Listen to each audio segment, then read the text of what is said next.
Okay, let's dive in. A lot of people, especially if you work online, are thinking about this.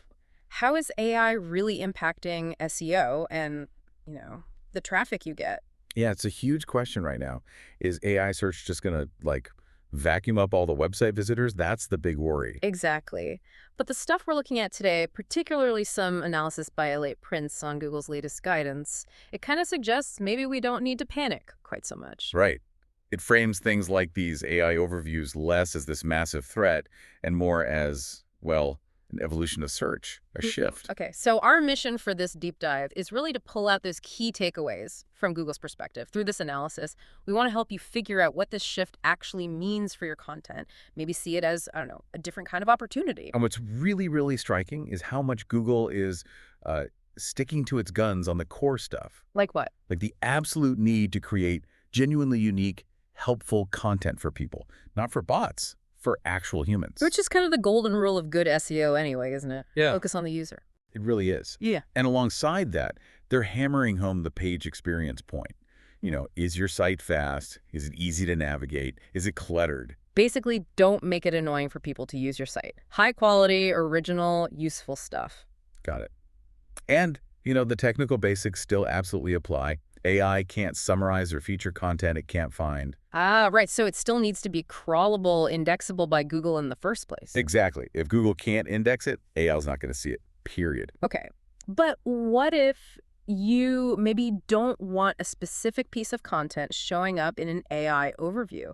Are there ways to control that? I feel like I read something. Yep, you're right. Google does offer controls. Right. You can use specific instructions, meta tags like no snippet or no data snippet on a page. And what do those do They exactly? basically tell Google, hey, don't pull text snippets from this page or don't use the structured data from this page for things like AI overviews.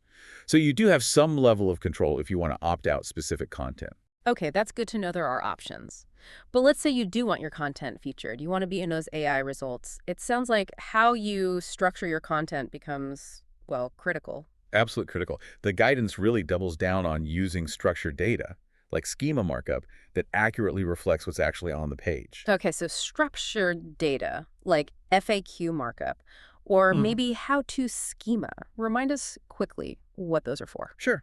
So FAQ markup basically flags a question and its specific answer within your code. HowTo schema does the same thing for like a step-by-step process. So it's like signposting the important bits for the machines. Exactly. You're packaging your key information, the answer, the steps, in a super clear, machine-readable format. This makes it much easier for AI models to understand exactly what you're explaining. And the analysis suggests this isn't just about making it easy for the AI, it actually helps position you, right?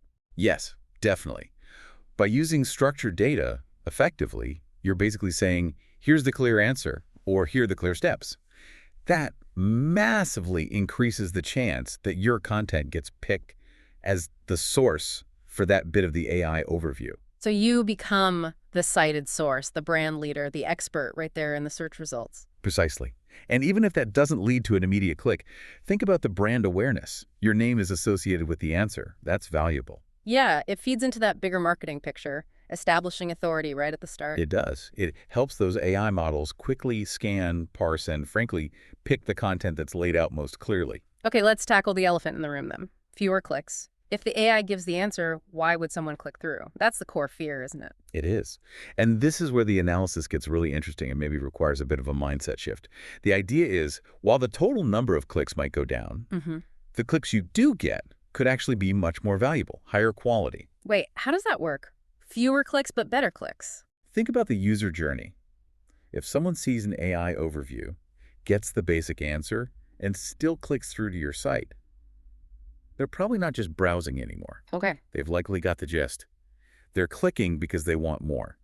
Maybe it's your unique human insight. Maybe they need the full, detailed explanation. Maybe they want to buy the specific thing mentioned. They're further down the funnel, arguably. Ah, I see. So they've already done the initial scan via the AI, and now they're coming to you for a specific, deeper reason, more qualified traffic. Exactly. Quality over just raw quantity. It really does suggest we need to think differently about what a successful interaction looks like. Okay, that makes sense. And this analysis we're looking at, it actually lays out a kind of practical game plan for creating content that's ready for this AI world. It does, yeah. A pretty clear step-by-step approach. All right, lay it on us. What's step one? Step one, Figure out the top questions your specific audience would actually ask an AI in your niche. Get specific. What are those burning questions they want a quick answer to? And the source suggests looking at the people also ask boxes in Google search. That seems like a gold mine. It's a great starting point, yeah.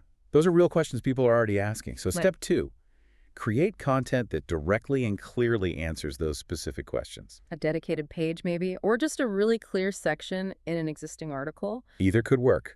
The key is clarity and directness. The source mentions an example, a ski resort in Corvel. They targeted a people also asks question, is Courchevel expensive? Created specific content answering it clearly. And what happened? It got featured in the AI overview, Right. and it ranked right below it in the normal results.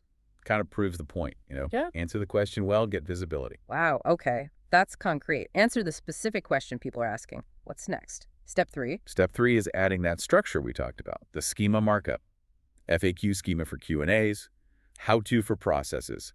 Make it easy for the machines. And people shouldn't be too intimidated by the technical side. No, not really. The source mentions tools like Google's own structured data markup helper, which is free. Or, honestly, you could probably ask ChatGPT or a similar AI to help generate the basic code snippet based on your content. Okay, so tools can help. Structure the content clearly. Then what? Step 4 is just making sure Google knows about it quickly. Use Google Search Console, submit the URL, ask for indexing, standard SEO practice, but super important here so your content gets considered faster. Right, get it indexed. And the last step. Step 5 is all about clarity and scannability, for humans and for AI. Use headings, use bullet points, keep paragraphs short. Bold the key answer maybe. Put the important stuff up front, don't bury it. Make it super easy to digest, chunking the information, like that ski resort example, breaking down costs and tips. Exactly like that. Maybe add a specific Q&A section at the end of a long post or a really concise summary right at the top. Give the AI something easy to grab onto. So it sounds like a lot of this isn't necessarily brand new magic, is it? Not entirely. Mhm. The analysis really emphasizes that if you're already doing good SEO, creating high-quality, well-structured content that genuinely helps users, you're probably already doing a lot of what's needed. Good content tends to rank well, and that often translates to performing well in AI overviews too. Because it's fundamentally useful and easy to understand. Right, so the big shift isn't necessarily what you do, but maybe how you measure success and think about the bigger picture. Okay, so talk about that. How does this change how we should view SEO success? If it's not just about clicks anymore. Well, it suggests moving beyond just focusing on click-through rate from search results. It's shifting towards a broader, maybe more traditional marketing perspective. Meaning, think about how your brand, your expertise, your website shows up everywhere your audience might be. On your site, sure, but also on social, maybe video, and now, critically, in these AI overviews. It's about being the recognized authority, the helpful answer wherever the question is asked. Omnipresence, almost. Kind of, yeah. It's about trusting the whole marketing process, getting your valuable info and brand name in front of people early, even in an AI summary, helps guide them. It's the overall impact, not just that one click.